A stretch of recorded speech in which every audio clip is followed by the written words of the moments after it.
lagi kita di channel Cikgunya AC. Baik, ini adalah video kedua bagi tajuk bab 8. Tajuk video ini adalah 8.2 hubungan kerajaan Kedah, Kelantan, Negeri Sembilan dan Perlis dengan negeri-negeri Melayu yang lain. Untuk pengenalan, Kedah, Kelantan, Negeri Sembilan dan juga Perlis merupakan kerajaan yang berdaulat. Bagi memantapkan pemerintahan negeri-negeri ini, apa yang negeri-negeri ini buat adalah menjalinkan hubungan diplomatik dan juga perdagangan. Dalam tajuk 8.2 ini, kita akan tengok 3 lagi tajuk kecil, iaitu asas hubungan. Yang kedua, hubungan diplomatik. Yang ketiga adalah hubungan perdagangan. Untuk yang pertama, asas perhubungan. Antara tujuan kenapa 4 buah negeri ini menjalinkan hubungan dengan negeri-negeri Melayu yang lain adalah yang pertama, memperkukuhkan kedaulatan. Utusan dihantar ke negeri-negeri Melayu yang lain bagi mendapatkan pengiktirafan. Yang kedua adalah untuk memakmurkan negeri. Kestabilan dalam negeri yang telah diperolehi oleh negeri-negeri ini telah mendorong pemerintah bagi memakmurkan lagi negeri masing-masing. Terdapat 3 asas perhubungan. Mengapa hubungan ini boleh terjalin? Yang pertama adalah disebabkan oleh keserumpunan. Persamaan dari segi bahasa dan juga budaya menyebabkan sebuah kerajaan menjalinkan hubungan dengan kerajaan yang lain. Yang kedua, persamaan ini menyebabkan contohnya dari segi bahasa memudahkan interaksi itu berlaku. Yang ketiga adalah disebabkan oleh sikap toleransi, tolak ansur antara sebuah kerajaan dengan kerajaan yang lain menyebabkan boleh menerima amalan budaya yang lain. Asas hubungan yang kedua adalah dari segi geografi. Sebuah kerajaan menjalinkan hubungan dengan kerajaan lain disebabkan oleh faktor sempadan. Selalunya sempadan negeri ini adalah berjiran. Memandangkan berjiran, negeri ini menjalinkan hubungan dengan jirannya. Yang kedua adalah disebabkan oleh tarikan sumber alam dan juga sumber bumi. Keadaan ini menyebabkan hubungan terjalin. Yang ketiga, sungai.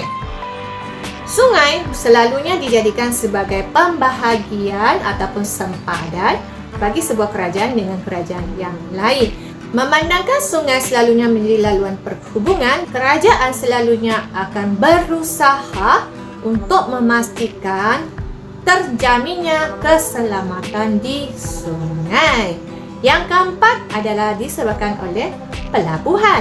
Pelabuhan yang dimiliki oleh sesebuah kerajaan itu merupakan antara galakan hubungan itu boleh terjalin. Baik, kita akan tengok yang ketiga, iaitu asas hubungan dari segi agama. Hubungan terjalin disebabkan oleh agama.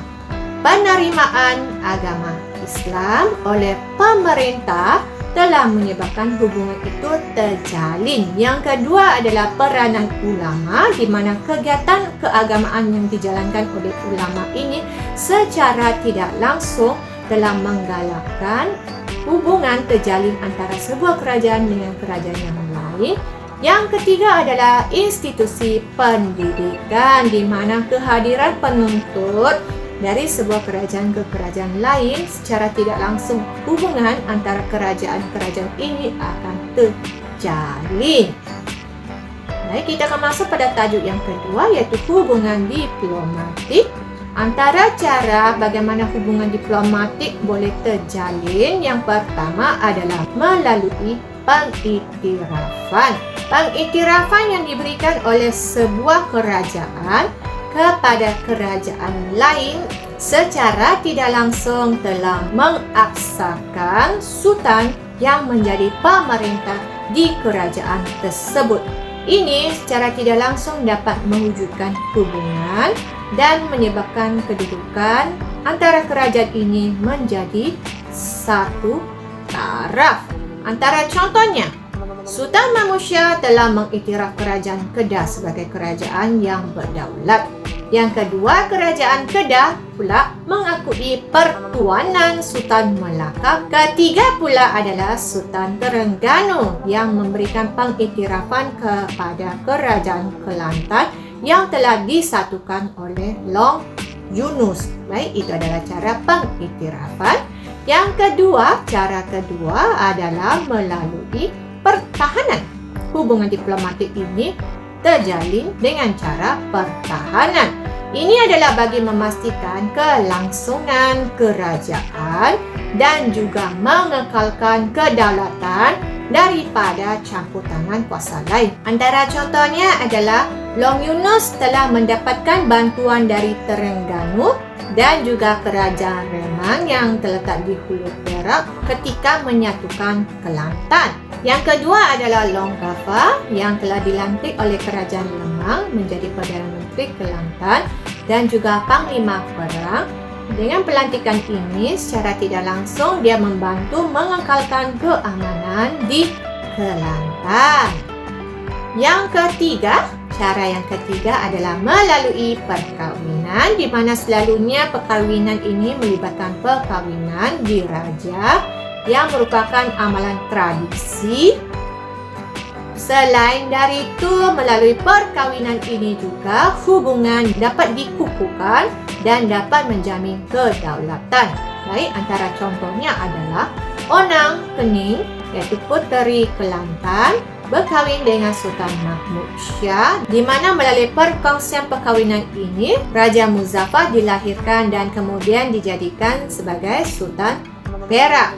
Yang kedua adalah Cik Puan, iaitu puteri Long Yunus, berkahwin dengan Tengku Muhammad yang merupakan putera Sultan Terengganu. Yang ketiga adalah Raja Sheikh Husin, iaitu Raja Perlis, berkahwin dengan Tengku Nur Asia, iaitu merupakan cucunda kepada Sultan Abdullah Mukarram Shah yang merupakan Sultan Kedah ke-20. Tajuk yang ketiga adalah hubungan perdagangan. Dalam perhubungan perdagangan, kita akan tengok yang pertama pelabuhan, di mana bila sebut pelabuhan, kita akan kaitkan dengan perdagangan yang merupakan asas kepada pembentukan hubungan antara sebuah kerajaan dengan kerajaan yang lain, terutamanya antara para pedagang tempatan seperti Melaka, Perak, Johor dengan pedagang luar seperti Siam, China, Arab dan juga Kamboja. Di sini kita akan tengok pelabuhan yang dimiliki oleh kerajaan-kerajaan Melayu, iaitu yang pertama Kedah. Pelabuhan Kedah terletak di Sungai Merbok, antaranya adalah Pangkalan Lembah Bujang, Pangkalan Kuala Merbok. Selain dari Sungai Merbok, terdapat Sungai Muda, di mana Pangkalan Kuala Muda terletak di sini. Pada ketika pemerintahan Sultan Muhammad Jiwa yang memerintah pada 1472 sehingga 1506, penggunaan mata wang telah diperkemaskan. Keadaan ini menyebabkan perdagangan dapat dijalankan dengan lebih lancar. Kedua adalah Kelantan, di mana pelabuhan Kelantan adalah di Sungai Kelantan, iaitu Pangkalan Galok ataupun Pangkalan Permata. Pada ketika itu juga mata wang logam dinar digunakan pada 1811. Yang ketiga, Perlis. Di sini pelabuhan Perlis adalah di Sungai Perlis, iaitu pelabuhan Kuala Perlis. Sementara untuk Pekan Kanggar, iaitu di tempat pertemuan cabang anak Sungai Perlis, merupakan antara tempat pertemuan para pedagang. Yang terakhir yang akan kita tengok adalah Negeri Sembilan, di mana pelabuhannya adalah di Pangkalan di Sungai Linggi. Dan pada ketika itu, pedagang-pedagang dari Rembau menguasai perdagangan di Negeri Sembilan. Yang kedua adalah barangan dagangan. Kekayaan hasil bumi dan juga keperbagaian barang dagangan ini menjadi satu tarikan kepada kedatangan pedagang yang datang dari tempatan ataupun di luar alam Melayu. Barang dagangan menjadi satu keperluan dan keadaan ini mendorong hubungan perdagangan dijalinkan. Kita akan tengok barang dagangan yang diperdagangkan. Yang pertama di Kedah, antara barang dagangannya adalah beras, garam, damar, kapu barus, dan juga emas urai. Selain dari itu, Kedah juga menjadi pembekal Gading dan Gajah yang merupakan perdagangan intraport. Terdapat juga pedagang dari Perak dan Melaka di mana mereka membekalkan arang kayu, papan, dan juga ikat ring. Bagi pedagang Kelantan pula, barang dagangannya adalah emas dan selalunya dikunjungi oleh pedagang dalam dan juga luar kepulauan Melayu. Yang ketiga adalah Perlis, di mana antara barang dagangannya adalah beras, biji timah, dan selalunya barang-barang dagangan ini diperdagangkan dengan siang. Yang keempat adalah Negeri Sembilan, di mana antara barang dagangannya adalah biji timah, sirih, kayu gaharu, kapu barus, dan selalunya barang ini diperdagangkan dengan pedagang dari Johor dan juga Melaka. Sebagai rumusan, Kedah, Kelantan, Negeri Sembilan, dan juga Perlis menjalinkan hubungan dengan negeri-negeri Melayu yang lain, di mana hubungan ini terdapat dua. Yang pertama adalah diplomatik, di mana tujuan diplomatik ini adalah bagi menjamin kedaulatan negeri-negeri, dan yang kedua adalah hubungan dari segi perdagangan bagi tujuan memakmurkan dan juga mengembangkan negeri masing-masing. Baik, cikgu rasa setakat ini sejak perkongsian video pada kali ini. Seandainya Anda mempunyai sebarang pertanyaan, boleh tinggalkan di ruangan komen di bawah. Cikgu akan cuba untuk balas secepat yang mungkin.